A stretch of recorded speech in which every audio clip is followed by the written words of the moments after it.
Good morning सभी को। और आज हम लोग फिर केस टेकिंग के एक नए अध्ययन के साथ हम लोग आज का इस व्याख्यान को शुरू करते हैं। अभी तक हम लोगों ने केस टेकिंग के विषय में एक जो प्रिंसिपल्स है, सिद्धांतों का जिक्र किया, प्रोसेस का अध्ययन किया और इसके बहुत सारे जो कॉम्प्लिकेशंस जो जुड़े हुए हैं, इसके टूल्स हैं, ऑब्जेक्टिव्स हैं, इस सब का हम लोगों ने जानने का कोशिश किया। आज मैं अब एक जो क्लिनिक में एक रोगी हम लोगों के साथ में आता है, आएगा, और आने के दौरान उससे कैसे हम लोग केस टेकिंग करेंगे, कैसे उसका हम लोग शुरुआत करेंगे और कैसे उसका प्रोसेस को आगे बढ़ाएंगे, एक एक स्टेप्स को हम लोग देखते जाएंगे। तो सबसे पहले जो पहला चरण होता है, फर्स्ट स्टेप होता है पेशेंट का क्लिनिक में आना। जब रोगी क्लिनिक में आते हैं तो आने के पहले वह कुछ जानकारी प्राप्त होती है, उनको पास में कुछ सूचना होता है, कोई जानकारी होता है जिसके तहत वो आते हैं। इसको कहते हैं रेफरेंस, है ना, रेफरेंस, संदर्भ। किसी ऐसे सीधे नहीं चले आते हैं, उनके पास में कोई संदर्भ होता है, कोई रेफरेंस होता है, तो उसके कारण हम लोगों के पास में रोगी आते हैं। ये दो तरह से कह सकते हैं। एक पेशेंट जो कि रेफरेंस वाले होते हैं, संदर्भ वाले होते हैं, और दूसरे पेशेंट होते हैं बिना संदर्भ वाले होते हैं। जो बिना संदर्भ वाले होते हैं वो अचानक चले आते हैं आपका क्लिनिक का बोर्ड देख करके, कोई इमरजेंसी की अवस्था में, या कोई ऐसा उनको जानकारी पहले से नहीं होता है, लेकिन उनकी लाचारी होती है, उनकी जल्दीबाजी होती है, उन कारणों से अचानक वो चले आते हैं विदाउट एनी रेफरेंस। लेकिन जो रेफरेंस से आते हैं, जो संदर्भ से आते हैं, उसको हम लोग मुख्यतः 4 कैटेगरी में बांट सकते हैं। एक वैसे रोगी होते हैं जिनका परिचय पूर्व परिचय होता है, यानी कि आपके पारिवारिक संबंध हो या आपके दोस्तों का संबंध हो, वो किसी न किसी तरह से बहुत दिनों से आपको जानते रहते हैं। तो आपके विषय में उन्हें बहुत कुछ बताने की आवश्यकता नहीं होती है और जानने की आवश्यकता नहीं होती है। वो लोग स्वतः चले आते हैं क्योंकि उनके पास में एक सबसे सहज तरीका उनको महसूस होता है। दूसरा जो रेफरेंस होता है वो होता है कि पेशेंट आपके यहाँ ठीक हो गया और ठीक होने के बाद में वो उसको या आपके प्रति कोई जो प्रतिक्रिया है वह बताता है और उसके कारण वह आपके पास में आता है ना। तो ये पेशेंट के जानकारी से। तीसरा है आपका पब्लिसिटी को देख करके, है ना, आपके लोकप्रियता को देख करके। तो नए चिकित्सकों के साथ में ये पब्लिसिटी की कमी होती है, तो वहाँ पर ज़्यादा इस तरह के नहीं आते हैं, लेकिन वह पब्लिसिटी धीरे धीरे करके बढ़ता है, तो रोगी वहाँ पर ये तीसरे तरह के रोगी आते हैं। और चौथे तरह के जो रोगी होते हैं जो कि क्यूरियोसिटी, जिज्ञासा बस आते हैं। आपका नाम सुने होते हैं, इंटरनेट पर देखते हैं, वेबसाइट पर देखते हैं, किसी के उनको कह दिया, किसी चर्चा में बातें हुई, तो वो उनमें आपके संबंध में जानकारी होती है और आपके पास में चले आते हैं। तो इन 4-5 तरीकों में सबसे बड़ी बात होती है इस बात का एहसास करना, जान लेना कि रोगी के पास में आपके प्रति कितना विश्वास है, कितना उनके पास में कॉन्फिडेंस है ना।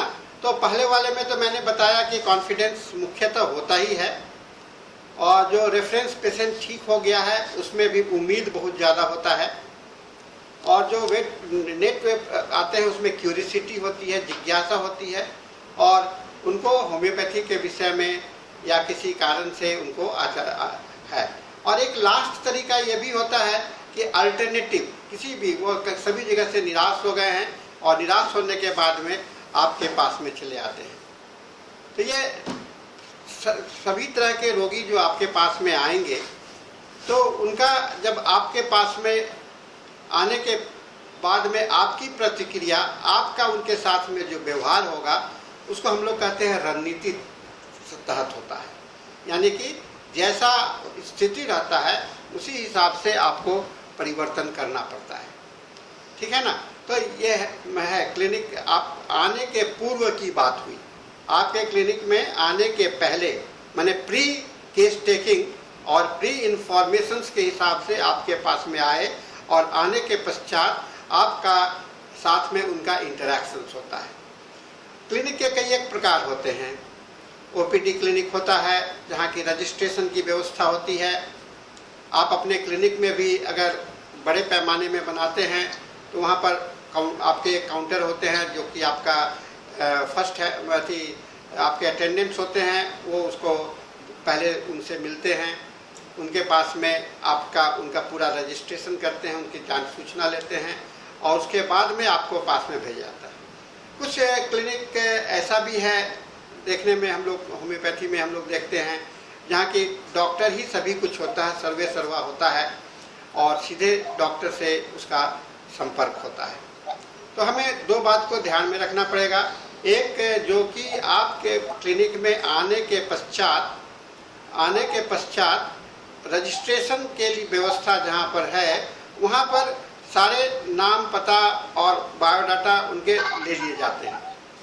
वहाँ पर पूछने का ज़रूरत नहीं पड़ता है ना। लेकिन जो आप खुद लेने जा रहे हो तो वहाँ पर सारे बात आप खुद नोट करते हो।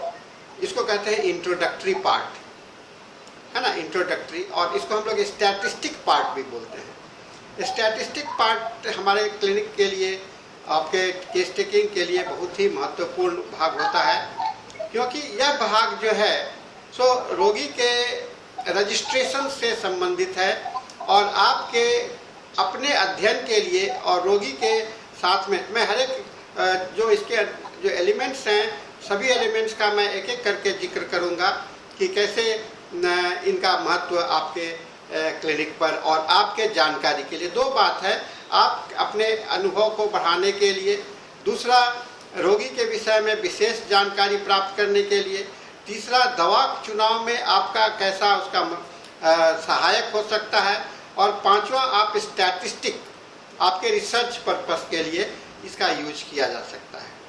तो आइए हम लोग सबसे पहले जो केस टेकिंग में जो पहला बात होता है, जो सबसे प्रमुख बात होता है, जो अक्सर हम लोग भूल जाया करते हैं, वह होता है कि डेट, तारीख, किस तारीख को क्लिनिक में आपके पास में आया। मैं देखता हूँ बहुत लोग जब केस टेकिंग करते हैं तो अपने केस टेकिंग में वहाँ पर डेट नहीं लिखते हैं। डेट लिखना बहुत ही आवश्यक है।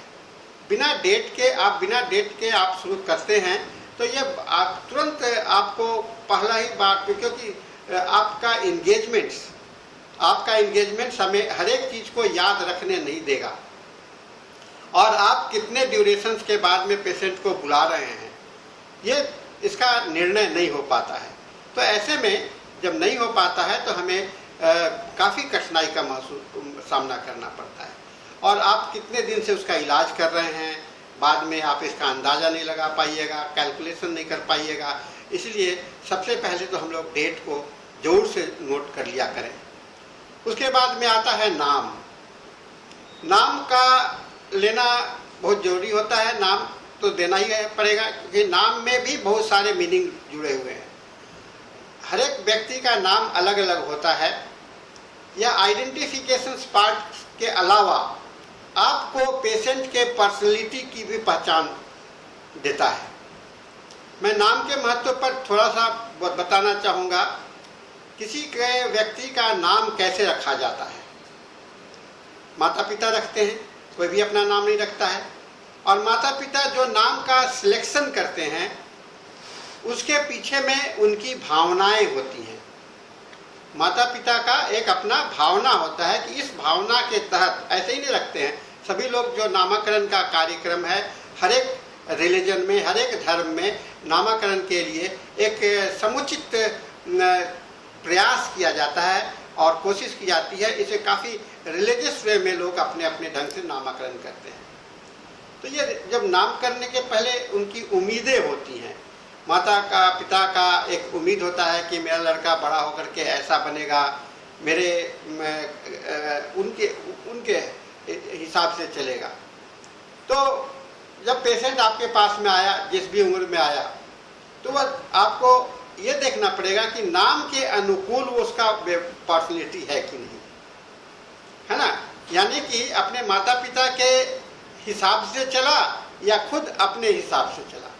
जैसे किसी का नाम बहुत ही धार्मिक नाम रख दिया गया, राम रख दिया गया, और उसका व्यवहार जो है सो एक रावण के जैसा है, तो माता पिता तो चाह रहे थे कि राम है, मेरा बेटा राम बनेगा और वह उसका करेगा। लेकिन ये जो है तो अपने संगति से, अपने एटीट्यूड से, अपने अब जिद्दीपन के कारण या माता पिता के प्रॉपर देखभाल के नहीं कारण इनका नाम में जो है सो नाम के उल्टा हो गया। तो सार्थकता नाम का जो है सो एक इम्पॉर्टेंट फेनोमेना है, जो कि हम लोगों को थोड़ा सा उस पर सोचना चाहिए, है ना। रोगी जब आते हैं तो मैं थोड़ा सा सोचना चाहिए।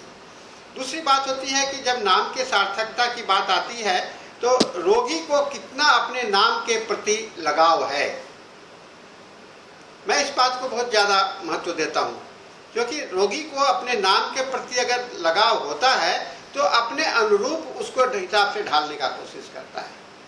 मेरे पास छोटे छोटे बच्चे आते हैं क्लिनिक में, और मैं उनसे उनके नाम पूछता हूँ तो वो नाम बताते हैं। मैं नाम बताने के बाद में मैं उनसे पूछता हूँ कि बताओ इस नाम का क्या मतलब है। तो बहुत बच्चे बड़ा सहज भाव से बताते हैं, क्योंकि उन्हें उसका जानकारी हो चुका है, और बहुत बच्चे नहीं बताते हैं। तो जब आप उसके सार्थकता को समझ नहीं पाते हैं, तो इसलिए मैं कह रहा हूँ कि नाम को थोड़ा सा सोचना चाहिए। जब नाम आपको मिल जाता है तो सिर्फ नाम के लिए ही आइडेंटिफिकेशंस तो आपका रजिस्ट्रेशन का काम हो जाएगा, लेकिन आपके केस टेकिंग में इस नाम का क्या महत्व है ये हमें नोट करना, जानना है ना। इसको जानकारी लेना, इस पर सोचना चाहिए, और यह आपके लिए बहुत महत्वपूर्ण इंफॉर्मेशन होगा, फर्स्ट हैंड इंफॉर्मेशन होगा कि वह व्यक्ति क्या अपने जीवन के अनुरूप है या जीवन के प्रतिकूल है ना। क्योंकि बीजारोपण जो है सो ही बहुत बड़ा महत्व होता है उस बीज के हिसाब से, है ना। लोग कहते हैं मेरा बेटा बड़ा होकर के महान बनेगा, सभी माता पिता चाहते हैं, लेकिन सभी तो नहीं बन पाते, सभी नहीं बन पाते हैं। और जब नहीं बन पाते हैं तो उसके पीछे जरूर न कोई कारण होगा, या तो उनके शिक्षा में दोष होगा, या उनके संगति का दोष होगा, या कई एक कारण हो सकते हैं दोष होने का, है ना। परिस्थिति का हो सकता है, भाग्य का दोष हो सकता है। भाग्य की बात हम लोग किसी चीज को नकार नहीं सकते, किसी चीज को नकार नहीं सकते हैं। इसीलिए क्योंकि पर्सनैलिटी बेस्ड जब मेडिसिन है, हमारा होम्योपैथी क्या है, इसको हम लोग कहते हैं पर्सनैलिटी, आपके व्यक्तित्व पर आधारित चिकित्सा पद्धति, व्यक्तित्व आधारित चिकित्सा पद्धति। और इस व्यक्तित्व में व्यक्तित्व के हर एक गुणों को, हर एक एलिमेंट को समझना हमें आवश्यक है, ठीक है ना। तो ये नाम को हम लोग विस्तृत जानकारी प्राप्त करेंगे, उसके मीनिंग्स को भी अगर नहीं है तो हम खुद अपने डिक्शनरी भी से भी देख सकते हैं। अभी उनके सामने मत देखिए, बाद में अध्ययन कीजिए, लेकिन जहाँ तक संभव हो सके नाम के सार्थकता को लेने का और समझने का प्रयास करना चाहिए। तो ये नाम जानने के बाद में हम लोग उनके उम्र को जानते हैं। उम्र को लिखना जरूरी होता है, क्योंकि डिजीज का इनिशिएशन कब से रोग शुरू हुआ, उनके उम्र के आधार पर उस उम्र में उस डिजीज का कितना इम्पोर्टेंस है, ठीक है ना। उस उम्र में उस रोग का कितना इम्पोर्टेंस है, ये बहुत ज्यादा है। उस उम्र में उस व्यक्ति का मानसिकता कैसा है। एक बड़ा एडल्ट आदमी है और उसके बाद में भी उसका मन जो है सो बचकाना है। उम्र जानिएगा तब ना कि वो बचकाना है, बच्चा है, या वो काफ़ी अपने मैच्योर्ड है। तो मैच्योरिटी, इमैच्योरिटी, चाइल्डिश बिहेवियर, प्रिकॉसिटी, अपने उम्र से ज़्यादा। कोई कोई बच्चे आते हैं और देखिए इतना ज्ञान की बात करते हैं, इतना सुलझा हुआ बात करते हैं, इतना सहजता का बात, तो लगता नहीं है कि वो बच्चा है ना, लगता नहीं है कि वो बच्चा। तो आपको सोचेंगे कि इस बच्चे के लिए मैं क्या रूब्रिक्स लूँ, आपके रिपोर्टरी में देखेंगे प्रिकॉसिटी, अपने उम्र से ज़्यादा जान रहा है ना, प्रिकॉसिटी ऑफ द माइंड, माने अपने बुद्धि से। तो ऐसा भी होता है, इंटेलिजेंसिया, ये सारे चीज़ जो है, बहुत सारे चीज फैक्टर्स हैं। रोग है, एक बच्चे को आया और उसका उम्र अभी आपको 8 साल का है और उसको डायबिटीज है, चीनी का बीमारी है, तो जुवेनाइल डायबिटीज ये बिल्कुल आपको इंफॉर्मेशन का काम करेगा। क्यों? क्योंकि जब बच्चे में डायबिटीज नहीं देखा जाता है। डायबिटीज तो एडल्ट 40-50 के में ज़्यादा डायबिटीज का केसेस आपको मिलेगा, लेकिन एक बच्चा में जो डायबिटीज मिल रहा है, इस बात का इंडिकेट करता है इसके पीछे में कोई मैथमेटिक बैकग्राउंड तो है ना, कोई ना कोई तो माइज्मा का काम वहाँ पर हो रहा है। इस माइज्मा का अध्ययन भी आपको हो जाता है उम्र के माध्यम से। उम्र के माध्यम से आप देखेंगे कि कोई बच्चा, कोई दवा जो है सो बहुत ही जेरियाटिक एज के लिए है, कोई एडल्ट एज के लिए है, तो ऐसे आपके मैथमेटिका में इंफॉर्मेशन दिए हुए हैं, है ना। तो ये उम्र का हमारा स्थान है, इम्पोर्टेंट स्थान है, ठीक है ना। उसके बाद में आता है नाम ले लिए, उम्र ले लिए, और सेक्स तो आपको रोगी को देखने से पता चल जाएगा कि मेल है कि फीमेल है ना। तो ये है, और मेल के सिम्टम्स और फीमेल के सिम्टम्स।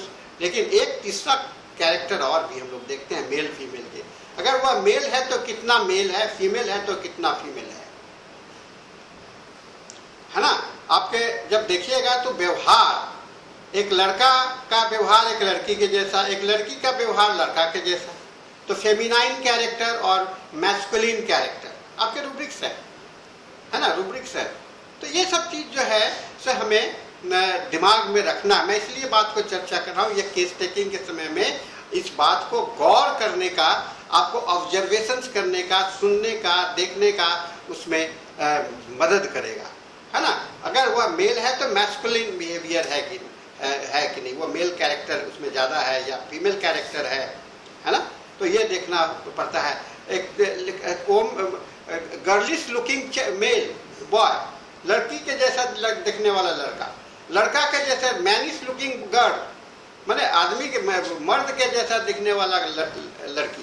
तो ये सारे रूब्रिक्स जो है सो आपके मैथमेटिका में भरे पड़े हैं, रिपोर्टरी में भरे पड़े हैं, और इनका उपयोग कब कीजिएगा, जब जानिएगा तब, है ना। तो ये ऑब्जर्वेशन जब लोग आप देख रहे हो उसी समय में इसका हम लोग इंडिकेशंस हम लोग, आप अपना अनुभव को वहाँ, ये देखने की बात है, सुनने की बात है और समझने की बात है, और उसको वहाँ पर नोट करने की बात है।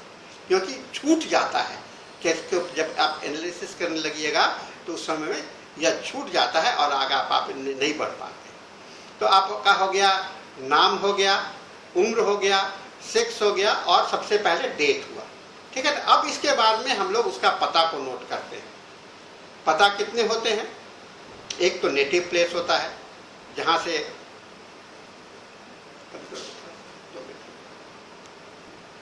पता आपको, एक तो होता है नेटिव प्लेस, कहाँ का है ना, मूल स्थान, और एक होता है परिवर्तित स्थान। आज आप कटिहार में रह रहे हो, कटिहार में आपका जन्म हुआ था, जहाँ जन्म स्थान कहते हैं, लेकिन बाद में आपके माता पिता माइग्रेट कर गए दूसरे स्थान पर, तो वहाँ चले गए, फिर आपको पढ़ने के लिए एक तीसरे स्थान पर भेज दिया गया, है ना। फिर आप पढ़ करके आए तो आपकी नौकरी कहीं दूसरे जगह पर हो गई। तो ये जो चेंजेज ऑफ प्लेस, और रोगी बताता है, हम लोग पूछते हैं तो रोगी बताता है कि सर जब हम गांव पर थे अपना, तो वहाँ हम ज़्यादा ठीक ठाक रहते थे, लेकिन जब से उस गांव से छोड़ करके यहाँ दूसरे स्थान पर आए हैं, यहाँ पर मेरी तबीयत ठीक नहीं रहती है, कुछ ना कुछ बना रहता है ना। तो ये चेंजेज ऑफ प्लेस एग्रवेट्स, है ना, ये है। और फिर है कि जिस मिट्टी से वह उपजा है, उस मिट्टी का गुण उसमें होता है, उसका बोलचाल, उसका भाषा, उसका व्यवहार, ये सारा चीज़ जो है सो नेटिविटी कल्चर जो है सो वहाँ पर छिपा हुआ होता है।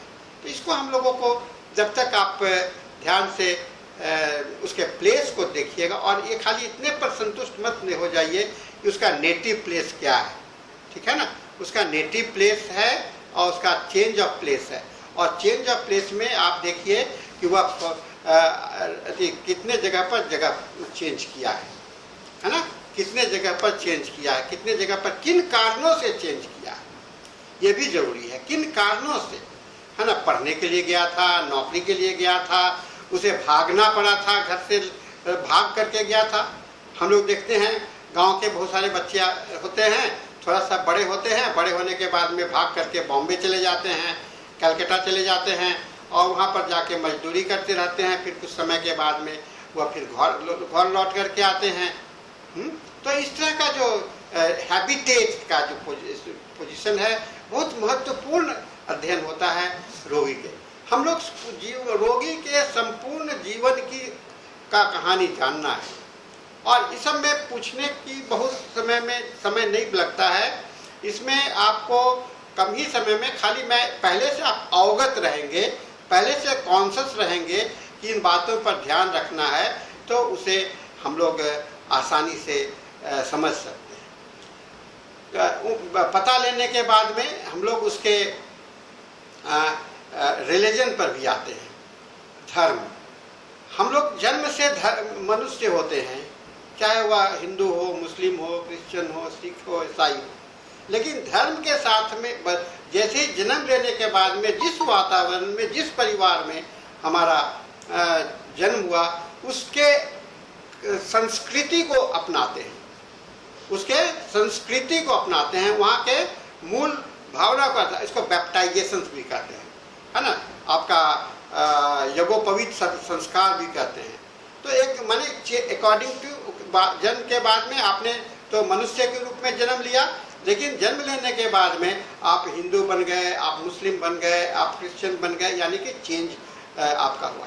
और जब उसी में आपका ग्रोथ हुआ, उसी में आपका विकास हुआ, और उस विकास के साथ में आपके पर्सनैलिटी का इम्पैक्ट बना, है ना। हर एक रिलीजन का जो इम्पैक्ट है वह भी हमारे पर्सनैलिटी का पार्ट बनता है।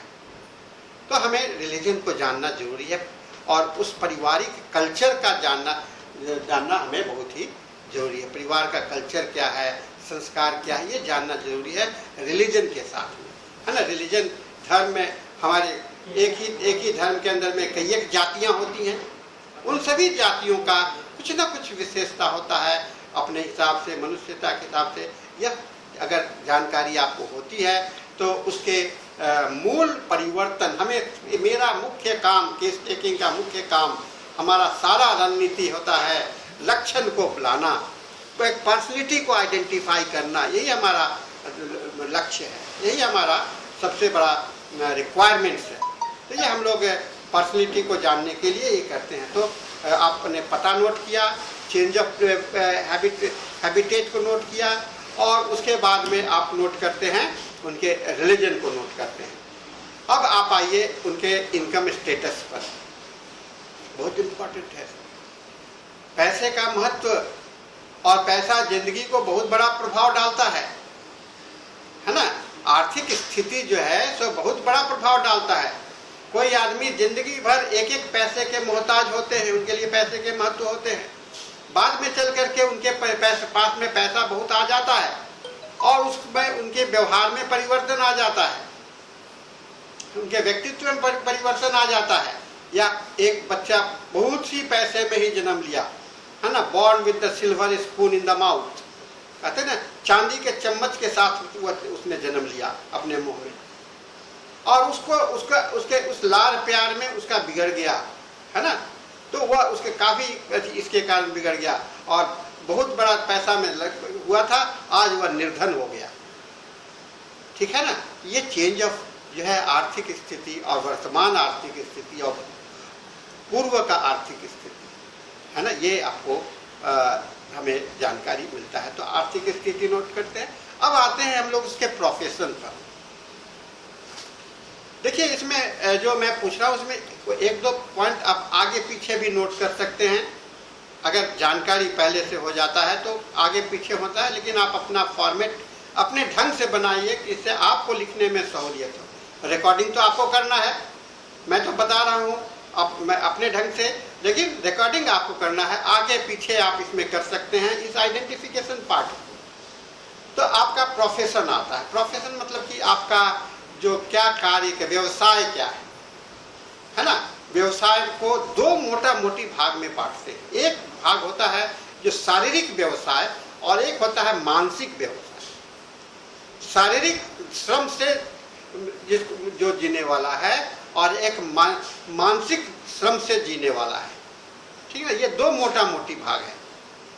ठीक है, दो मोटा मोटी भाग है। तो ये उसका मेहनत शरीर का मेहनत है या बॉडी का मेहनत।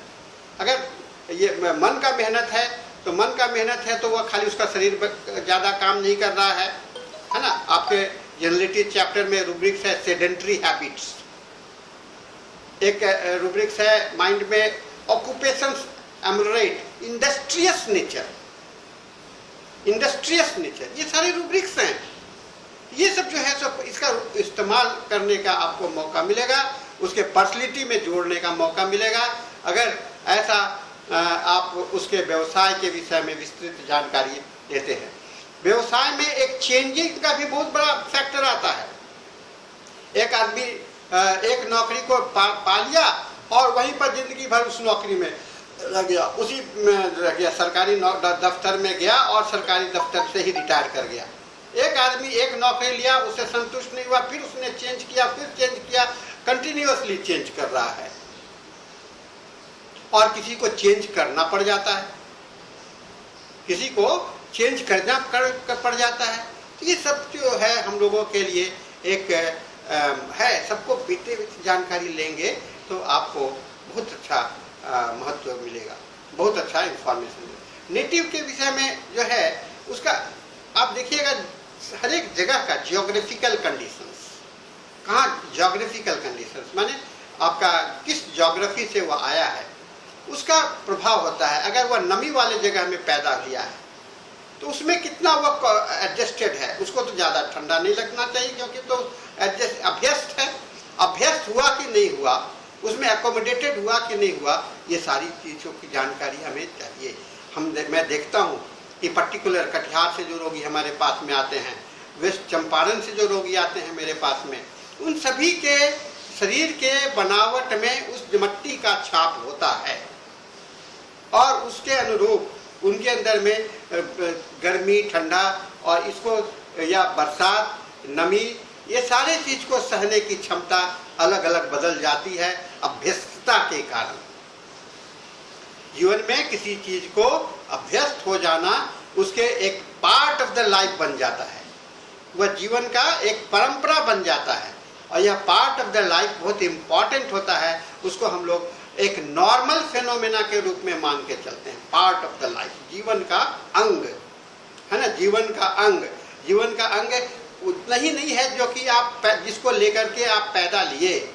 जीवन का अंग वह भी होता है जो आप जीवन के दौरान अख्तियार करते हैं, कपड़ा खरीदते हैं, गाड़ी खरीदते हैं, मकान खरीदते हैं, है ना। ये सब आपके जीवन के अंग बन जा रहे हैं, आपके पूरे लाइफ का पार्टनर बन जा रहा है, साथ साथ हो जाता है। आप जैसे कहते हो ना कि मेरा नाक है तो आप वैसे ही कहते हो कि मेरा कपड़ा है, आप कहते हो मेरी गाड़ी है, मेरा घर है, ऐसे ही ना बोलते हो, इसलिए कि वह आपका शरीर आपके शरीर के साथ के जीवन के साथ में जुड़ गया। शरीर और जीवन दो चीज को दिमाग में रखिएगा, शरीर और जीवन। जीवन हम लोगों को कहते हैं लाइफ, लाइफ कहते हैं, लाइफ का दायरा जनरलिटीज का सिम्टम्स होगा, लाइफ का दायरा जनरलिटी से सिम्टम्स होगा और शरीर का सिम्टम्स आपका पर्टिकुलर से होगा, पर्टिकुलर से होगा। हमको ठंडा बहुत अच्छा लगता है डॉक्टर साहब, ठंडा बहुत अच्छा लगता है, लाइफ को अच्छा लगता है, लेकिन क्या होता है ठंडा होने से मेरे जब ठंडा होता है तो मेरे छाती में कंजेशन हो जाता है, कफ जमा हो जाता है, शरीर को नहीं अच्छा लगता है, लंग्स को अच्छा नहीं लगता है। तो मेरे लाइफ और मेरा बॉडी है ना, लाइफ और मेरा बॉडी, दो बात को दिमाग में रखिएगा, general symptoms and particular symptoms, ठीक है ना। तो मैं आपको केस टेकिंग के साथ में हर एक स्टेप्स के महत्व को बताते चल रहा हूँ। यह स्टेप्स जो है सो आपके केस एनालिसिस में और दवा के निर्धारण में एक बहुत बड़ा मदद करेगा। दवा के निर्धारण में और केस के एनालिसिस करने में बहुत बड़ा आपको सहायता करेगा, बहुत बड़ा अच्छा आपको रोल प्ले करेगा। उसके बाद में आता है, आपने तो करीब करीब सारी बातें को नोट कर लिया। उनके खान पान को आप यहीं पर डाइट को ले लीजिए, शाकाहारी है, मांसाहारी है, वेजिटेरियन है, नॉन वेजिटेरियन है और एगिटेरियन है और मिल्कीटेरियन है। 4 पॉइंट में बहुत ज़्यादा महत्व देता हूँ। वेजिटेरियन शाकाहारी, मांसाहारी है ना, शाकाहारी, मांसाहारी, मिल्काहारी दूध का है ना, मिल्कहारी, और तीसरा चौथा होता है एगिटेरियन। देखिए ये मैं पहले तो हम लोग खाली 2 ही चीज को मानते थे, शाकाहारी मांसाहारी, लेकिन दूध की प्रधानता मैं इसलिए देता हूं कि दूध के विषय में लोगों का कंट्रोवर्सी होता जाता है। लोग कहते हैं दूध शाकाहारी है, आप मानोगे? हम लोग इसे बड़ा पवित्र भोजन के रूप में मानते हैं, लेकिन दूध तो शाकाहारी नहीं होता है। दूध तो एनिमल प्रोडक्ट है, गाय से लाते हैं, बछड़े से, भैंस से लाते हैं, बकरी से लाते हैं, तो ये शाकाहारी कैसे हुए? और जब शाकाहारी है तो आपके पास में टॉलरेंस, मिल्क टॉलरेंस है कि नहीं है ना, दूध के प्रति। क्योंकि देखिए रोगी जब आते हैं तो मिल्क के प्रति बड़ा उनका अलग अलग विचार होता है, इसलिए मैंने मिल्क को एक अलग कैटेगरी कर दिया। मिल्क का कैटेगरी अलग है और मिल्क के प्रति धारणा है, और मिल्क के प्रति कुछ लोगों का एक एग्रीवेशन है, डिजायर है। मिल्क के प्रति धारणा क्या है? यह बच्चों का भोजन है, तो और यह बच्चों के लिए ही बना है। लेकिन मैं एक नई धारणा और है, ये तो गाय के लिए बना है, ये तो भैंस के लिए बना है, ये तो बकरी के लिए बना है। मेरा दूध तो मेरी माता का था। मेरा दूध कहाँ था? मेरी माता से मिला था, वह मेरा नेचुरल था। तो ये दूध जो है सो एक बछड़े का दूध हम लोग पी रहे हैं। क्या हो गया? नेटवर्क। हाँ, तो मैं कह रहा था मिल्क के विषय में, दूध के विषय में। दूध का टॉलरेंस, दूध अच्छा नहीं लगता है, दूध अच्छा लगता है ना। ये एक जो समस्या है हम लोगों को, ये हम लोगों को दिमाग में रखना पड़ेगा, अच्छा क्यों नहीं लगता है।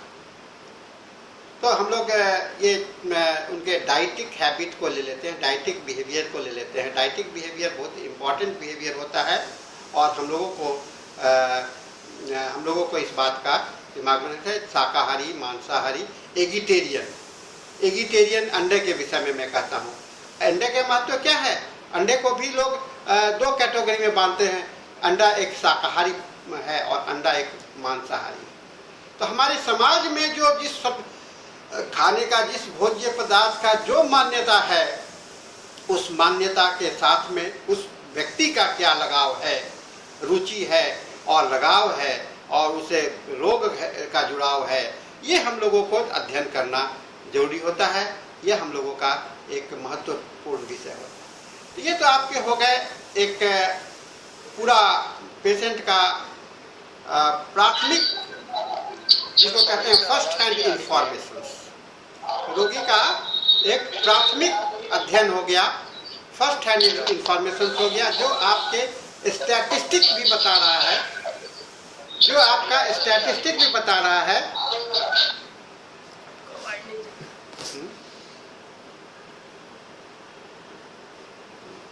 जो आपका स्टैटिस्टिक भी बता रहा है और आपका रोग भी आपको पर्सनैलिटी को भी बता रहा है, दोनों चीज है।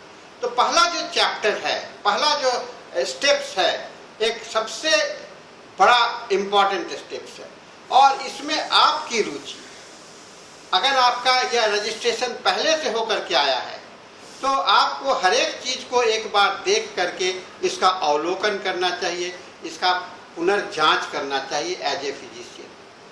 और अगर खुद आप पूछ रहे हो तो उसी दौरान आपका आ जाएगा। ठीक है ना। तो ये सारी चीज़ जो है सो आपके लिए एक मैंने 2 स्टेप्स की बात करी। एक स्टेप जो है जो आपके आने के पूर्व की बात, यानी कि आपके विषय में जानकारी की बात। दूसरा, आने के बाद आपका परिचय, रोगी के साथ में जो परिचय हो रहा है वह, ये दोनों जो मिल करके हम लोगों का पहला स्टेप्स हम लोगों का कंप्लीट होता है ना। इसके साथ में आप जो रोगी आते हैं, एक चीज का और ध्यान में रखिएगा, किसके साथ में रोगी आया है, किसके साथ में आया है। अपने माता पिता के साथ में आया है, अपने दोस्त के साथ में आया है, अपने भाई के साथ में आया है, उसका अटेंडेंट कौन है। क्योंकि अटेंडेंट का साथ में आना और जिस व्यक्ति के साथ में आ रहा है, उस दोनों का कोई ना कोई तो लगाव होता है। अटेंडेंट को ज़्यादा उस आदमी से लगाव होगा, है ना। माता पिता को नेचुरल है कि बच्चे से काफ़ी लगाव होता है, तो माता पिता का कंसर्न होता है, अपने माता पिता के कारण आ रहा है। कोई आदमी डॉक्टर के पास में जाने से डरता है, बच्चे लोग डरते हैं और बड़े लोग भी डरते हैं। ऐसा नहीं है कि बच्चे लोग नहीं डरते हैं, बड़े लोग नहीं डरते हैं, बड़े लोग भी डरते हैं डॉक्टर के पास में। डॉक्टर क्या बोल देगा, क्या होगा, ये एंटीसिपेटरी प्रॉब्लम्स हुआ करता है। तो लोग जब भी आते हैं तो अधिकांशतः अकेला रोगी नहीं आता है, किसी न किसी को एक साथ लेकर के आता है। और यह साथ में आना, जो व्यक्ति आ रहा है साथ में, वह उसका कौन है, दोस्त है, उसका परिवार का संबंध है, उसका और क्या उसके साथ में रिलेशंस है, ये एक इम्पॉर्टेंट फैक्टर्स होता है।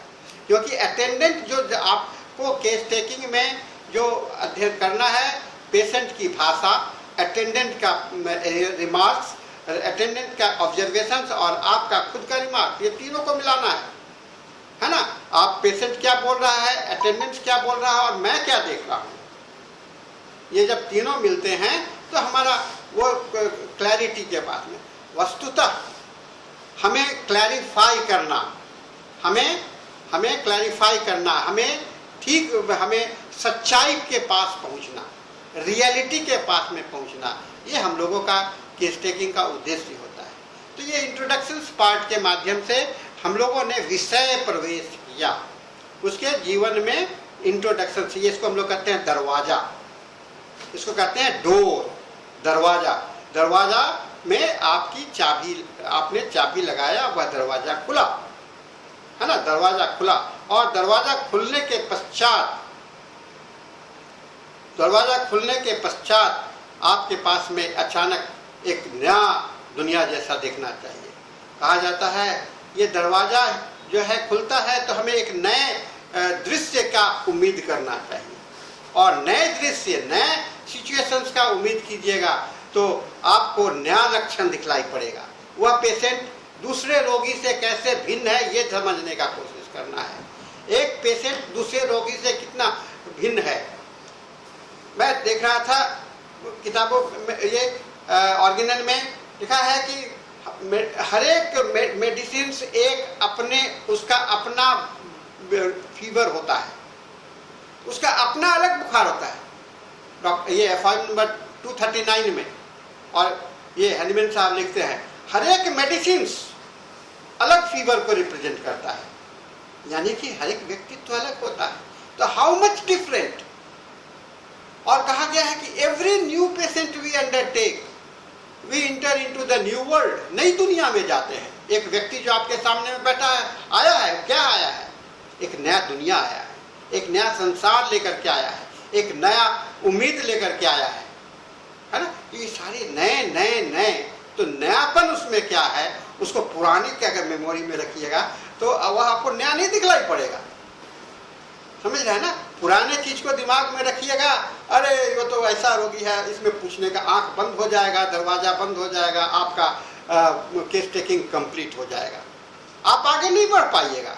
इसलिए नए दरवाजा का में प्रवेश करना, नए डोर के माध्यम, नए रास्ते में प्रवेश करना, यह आपका है opening the door, entering into the new world. नई दुनिया में प्रवेश कर रहे हैं, हम वहाँ जा रहे हैं देखने के लिए, नए उसमें क्या भिन्न है, जब आप कभी किसी जगह, नए जगह पर जाते हैं तो उसमें क्या देखते हैं आप? जब आप कहीं जाते हैं हम लोग नए जगह पर तो क्या देखते हैं? देखते हैं कि हमारा उस जगह से ये ऐसा कैसा है, यहाँ का लोग कैसे खाते हैं, हमारे घर में लोग कैसे खाते थे, वहाँ के लोग कैसे चलते हैं, यहाँ के लोग कैसे चलते हैं। तो आप एक तुलना करते रहते हैं। तो छात्रों, ये तुलना कैसे करिएगा? अगर ऐसा नहीं, ऐसा ही होता है, ये होगा तभी होगा ना जब आप उसको नया समझिएगा। आप उस तरह के रोगी, थोड़ा सा उम्र होगा, बढ़ेगा, आप उस तरह के बहुत सारे रोगी को देख लीजिएगा। अगर ये दिमाग में बैठा लिए कि ऐसा रोगी तो मैंने देख लिया है, अब आगे देखना क्या है इसमें, मेरे को तो मिल गया, आपका दरवाजा बंद। और दरवाजा बंद तो कहानी खत्म और आपकी पूछताछ का कुछ स्टॉप हो जाएगा। आप पूछताछ के लिए आपके पास में सवाल ही नहीं बैठेगा। लेकिन जब दरवाजा खुला रहेगा तो पूछताछ के लिए कई एक सवाल मन में बच्चों के जैसा सवाल उठते रहेंगे। ऐसा क्यों, वैसा क्यों, ऐसा क्यों, ऐसा क्यों। इसलिए ओपननेस, ये दरवाजा खोल रहे हैं, आप नए में प्रवेश कर रहे हैं, तो यह ओपननेस आपके पास में आना रहना जरूरी है। और यह के साथ में, इस सूचना के साथ में, इस बायोस्टैटिस्टिक के साथ में, उसके इन्वायरमेंटल स्टैटिस्टिक के साथ में, उसके इसमें आपको मिल रहा है बायोस्टैटिस्टिक मिल रहा है, इसमें आपको इन्वायरमेंटल स्टैटिस्टिक मिल रहा है, इसमें कॉन्सेप्चुअल स्टैटिस्टिक मिल रहा है। ये सारे चीज़ के साथ में आप जो है सो एक आप तैयार हो जाते हैं अगला स्टेप्स के लिए, अगला स्टेप्स के लिए, समस्या सुनने के लिए, है ना, समस्या सुनने के लिए और समस्या को आकलन करने के लिए, समझने के लिए। सुनना है, समझना है ना, और उस पर प्रश्न करना है, ठीक है ना। तो सुनना है, समझना है, प्रश्न करना और देखना है, ये चारों का काम करने के लिए आप तैयार हो जाते हो जब आपने पूरा के ये बेस को आपने बना लिया, ठीक है ना। तो ये बेस जब आपका बन गया, आधारित हो गया, तो हम लोग आगे बढ़ने के लिए तैयार होते हैं। तो हम आज पहला स्टेप्स को कंप्लीट किए। नेक्स्ट स्टेप्स में हम लोग इंटर करेंगे और वह नेक्स्ट स्टेप होगा द प्रेजेंट इलनेस, वर्तमान, है ना, वर्तमान, उसका वर्तमान क्या है, उसका प्रेजेंट इलनेस क्या है, यह नेक्स्ट स्टेप पे आता है।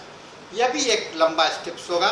मैं एक एक स्टेप्स को इसलिए पकड़ रहा हूँ कि आपको इसमें अगर थोड़ा सा भी आपके दिमाग में अटक जाता है और इसमें बैठ जाता है तो निश्चित रूप से आप एक नए कुछ ना कुछ आदत बन जाएगी, आदत बन जाएगी। जानते हैं मुख्यतः क्या होता है, हम लोग इसलिए नहीं पूछते हैं कि हम लोग जानकारी नहीं होती है, ऐसा इसका महत्व है नहीं है, ऐसा हम लोग जब सोच लेते हैं, नाम में क्या जानना का जरूरत है, उम्र में जानने का क्या जरूरत है, इग्नोर हो जाता है, छूट जाता है। लेकिन जब आपके पास में इम्पोर्टेंस रहेगा तो आप इग्नोर नहीं कीजिएगा, आप आगे भी जानने का कोशिश करते रहिएगा। तो ये जरूरी है हर एक का। इसलिए आपका उस समय कॉन्शियस रहना, उस समय आपको पूरा तैयार रहना, सजग रहना, देखते रहना। इसलिए मैंने अलग से आपको लिसनिंग बताया, सुनने की कला बताया, मैंने आपको ऑब्जर्वेशंस की कला बताया, आपको कम्युनिकेट करने की कला, ये सारी कला का उपयोग आप यहाँ कर रहे हो। और मैंने आपको पहले ही बता दिया, केस टेकिंग जो है सो एक रणनीति है।